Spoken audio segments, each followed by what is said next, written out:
समाचार गांधीनगरથી ગાંધીનગરમાં સીઆઈડી ક્રાઇમની ઓફિસમાં સર્ચ ઓપરેશન ઈઓડબ્લ્યુની ઓફિસમાં સર્ચ ઓપરેશન હાથ ધરાયું છે। એસએમસી સર્ચ ઓપરેશન કરી રહી છે। એક જ બિલ્ડિંગમાં આવેલી છે બંનેની ઓફિસ। ડીજીપી દ્વારા કડક કાર્યવાહીના આદેશ અપાયા છે। ભ્રષ્ટાચારને લઈને તપાસ થઈ રહી છે। એક પીએસઆઈ સસ્પેન્ડ થયા છે। પ્રથમ વખત આ પ્રકારની કાર્યવાહી કરવામાં આવી રહી છે। ભ્રષ્ટાચારની વિરુદ્ધમાં આ બીડું ઝડપવામાં આવ્યું છે। ઇકોનોમિક ઓફેન્સીસ વિંગની ઓફિસમાં સર્ચ ઓપરેશન હાથ ધરાયું છે। એસએમસી પોતે આ સર્ચ ઓપરેશન કરી રહી છે। એક જ બિલ્ડિંગમાં બંને ઓફિસ આવેલી છે। ડીજીપીએ કડક આદેશ આપ્યા છે કે ભ્રષ્ટાચારને કોઈ પણ હિસાબે સાંખી નહીં લેવાય, નહીં ચલાવી લેવાય। તે જ કાર્યવાહીના ભાગરૂપે ઈઓડબ્લ્યુની ઓફિસમાં સર્ચ ઓપરેશન હાથ ધરાયું છે। એક પીએસઆઈ સસ્પેન્ડ કરવામાં આવ્યા છે। તેમની સામે કાર્યવાહીનો દોર શરૂ કરી દેવાયો છે। પ્રથમ વખત આ પ્રકારની કાર્યવાહી થઈ રહી છે। કદાચ રાજ્યભરના એ તમામ પોલીસ કર્મચારીઓ જેમને એક સંદેશ આપવાનો પ્રયત્ન ગાંધીનગરથી થયો છે કે જો ભ્રષ્ટાચાર કર્યો, જો નાગરિકો પાસેથી તોડપાણી કર્યું તો આ જ પ્રકારની કાર્યવાહીનો સામનો કરવા માટે તમારે તૈયાર રહેવું પડશે। ડીજીપીના આદેશ અનુસાર કાર્યવાહી કરવામાં આવી રહી છે। એસએમસી પોતે કાર્યવાહી કરી રહી છે। ઈઓડબ્લ્યુની ઓફિસમાં સર્ચ ઓપરેશન ચલાવવામાં આવી રહ્યું છે। ભ્રષ્ટાચારની અહીં કોઈ પણ જાણકારી હશે તો કાર્યવાહી કરવામાં આવશે। સંવાદદાતા નવીન ઝા જોડાઈ ગયા છે વધુ જાણકારી સાથે। નવીન, ગાંધીનગરમાં ઈઓડબ્લ્યુની ઓફિસમાં સર્ચ ઓપરેશન, શું વિગતો? જે રીતે કદાચ ઇતિહાસમાં આવું કદાચ પ્રથમ વખત બન્યું હશે કે એક જ બિલ્ડિંગમાં આવેલી ગુજરાત પોલીસની બે અલગ અલગ વિભાગની અંદર આ પ્રકારની કાર્યવાહી જોવા મળી રહી છે। એસએમસી એટલે કે સ્ટેટ મોનિટરિંગ સેલ જે ડાયરેક્ટ ડીજીપીની અંડર આવે છે, ત્યાંના અધિકારી દ્વારા જે સીઆઈડી ક્રાઇમ જે છે જેમાં ઇકોનોમિક વિંગ છે, જે ઇકોનોમિક સેલ છે, તેમાં સર્ચ ઓપરેશન કરવામાં આવ્યું છે। એટલે કહી શકાય કે ખૂબ જ મોટા સમાચાર છે કે ઇકોનોમિક સેલની અંદર એસએમસીના અધિકારી અને એસએમસીના જે કર્મચારીઓ છે તે લોકોએ કાર્યવાહી કરી છે। કારણ કે ફર્સ્ટ ફ્લોર ઉપર આ એસએમસીનું ઓફિસ આવેલી છે અને ત્રીજા, ચોથા, પાંચમા માળે જે છે તે બિલકુલ સીઆઈડી ક્રાઇમની ઓફિસ છે। એટલે કહી શકાય કે આ પ્રકારની કાર્યવાહી જે છે તે ખૂબ જ મોટી કાર્યવાહી છે।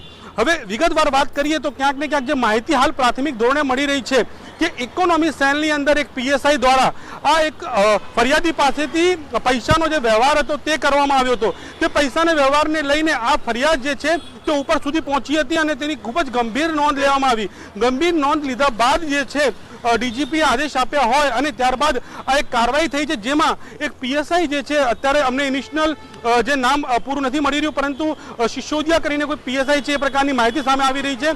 તેમને સસ્પેન્ડ કરવામાં આવ્યા હોય એ પ્રકારની માહિતી હાલ પ્રાથમિક ધોરણે આવી રહી છે। પરંતુ જે રીતે આ પ્રકારના જે સમાચાર છે, આ પ્રકારના જે સામે આવી રહ્યા છે કે એસએમસીની એક જ બિલ્ડિંગની અંદર એટલે એસએમસીની જે રેડ છે તે સીઆઈડી ક્રાઇમમાં અને ગુજરાત પોલીસ બંને છે, પરંતુ ક્યાંક ને ક્યાંક ડીજીપી દ્વારા જે પ્રકારે આદેશ આપવામાં આવ્યો છે કે કોઈ પ્રકારે ભ્રષ્ટાચાર જે છે તે ચલાવી ના લેવાય, કારણ કે ભ્રષ્ટાચારનો જ જે આરોપ જે છે તે લાગવામાં આવી રહ્યો છે। જી નવીન, જે સીઆઈડી ક્રાઇમની ઓફિસમાં સર્ચ કરવામાં આવી રહ્યું છે તેને લઈને કોઈ વિગતો પ્રાપ્ત થઈ છે? શું સીઆઈડી ક્રાઇમમાં પણ આ જ પ્રકારે કોઈ પોલીસ કર્મચારી ભ્રષ્ટાચારના કેસમાં ફસાયા છે, ભ્રષ્ટાચાર કરતા કાર્યવાહી કરાઈ છે, શું વિગતો?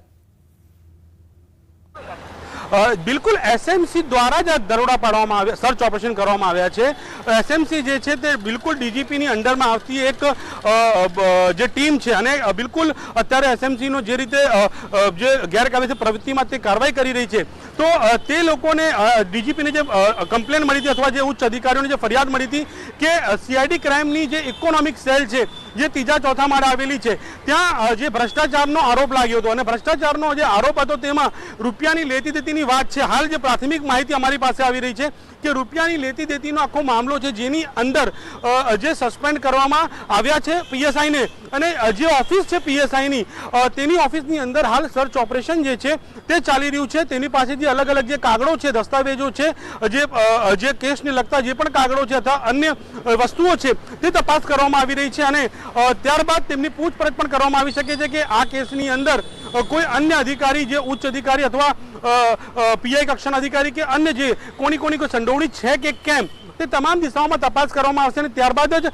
તમામ હકીકત સામે આવશે. પરંતુ જે પ્રાથમિક જે માહિતી જે સામે આવી છે તે પ્રમાણે અત્યારે સીઆઈડી ક્રાઇમની ઓફિસની અંદર સર્ચ ઓપરેશન આખો દિવસ ચાલ્યું છે, સવારથી ચાલ્યું છે અને એ પણ માત્ર જે છે પીએસઆઈની ઓફિસ અને જે ઇકોનોમિક વિંગની જે ઓફિસ છે એમની ત્યાં કરવામાં આવી છે. જી નવીન, આજે ક્રાઇમ ઇન્વેસ્ટિગેશન ડિપાર્ટમેન્ટ અને ઇકોનોમિક ઓફેન્સ વિંગની ઓફિસમાં જે દરોડા પાડવામાં આવ્યા છે, સર્ચ કરવામાં આવી રહ્યું છે, માફ કરશો, એ જ સંદેશ આપી રહ્યું છે રાજ્યભરની પોલીસને કે જો તોડપાણી કરશો, જો ભ્રષ્ટાચાર કરશો તો તમને પણ નહીં છોડવામાં આવે, તમારી સામે પણ કાર્યવાહી થશે.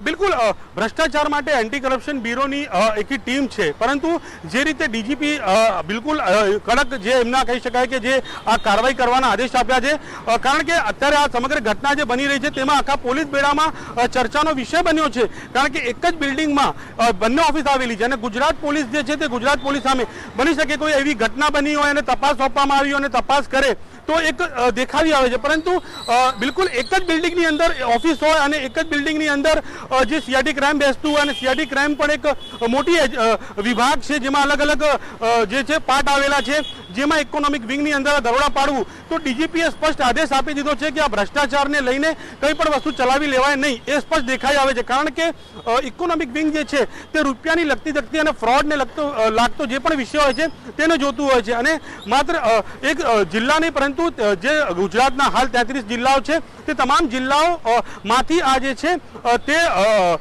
ફરિયાદ આવતી હોય છે. એટલે ખૂબ જ મોટું વિંગ છે ઇકોનોમિક વિંગ અને જેમાં જે છે ખૂબ જ મોટા અધિકારીઓ પણ બેસે છે. તો કહી શકાય કે જે ઓફિસમાં ખુદ ડીજીપી બેસતા હોય, અલગ અલગ વિભાગના વડાઓ બેસતા હોય અને એ જ ઓફિસમાં એસએમસી દ્વારા પ્રકારે રેડ પાડવું તે ખૂબ જ કહી શકાય કે પોલીસ બેડામાં પણ અત્યારે ચર્ચાનો વિષય છે, જેને ખબર પડી રહી છે અને ન્યૂઝ 18 પાસે જે એક્સક્લુઝિવ માહિતી પણ આવી કે આ પ્રકારે રેડ કરવામાં, સર્ચ ઓપરેશન કરવામાં આવ્યું છે.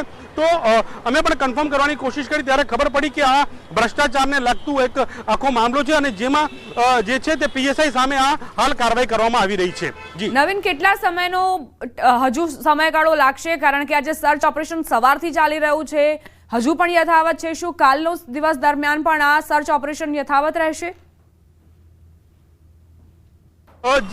સામાન્ય રીતે આ પ્રકારના જે કેસો હોય છે તે કેસોની અંદર સમય લાગતો હોય છે, કારણ કે તેમાં પુરાવા એકત્રિત કરવાના હોય છે, કોણ સામેલ છે અને જે કાગજી કાર્યવાહી છે તે પણ કરવાની હોય છે.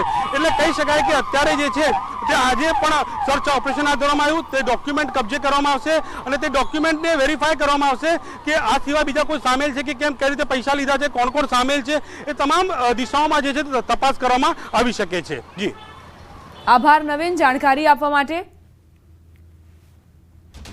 એક જ બિલ્ડિંગમાં આવેલી સીઆઈડી ક્રાઇમની ઓફિસ અને ઈઓડબ્લ્યુની ઓફિસમાં સર્ચ ઓપરેશન ચાલી રહ્યું છે. સવારથી આ સર્ચ ઓપરેશન ચલાવવામાં આવી રહ્યું છે. એક પીએસઆઈ જેમને સસ્પેન્ડ કરવામાં આવ્યા છે, ભ્રષ્ટાચારનો કેસ પણ તેમની ઉપર કરાયો છે. એક જ બિલ્ડિંગમાં બંનેની ઓફિસ અને સર્ચ ઓપરેશન એટલા માટે કારણ કે ડીજીપીએ કડક આદેશ આપ્યા છે કે કોઈ પણ હિસાબે ભ્રષ્ટાચારને નથી ચલાવવાનું.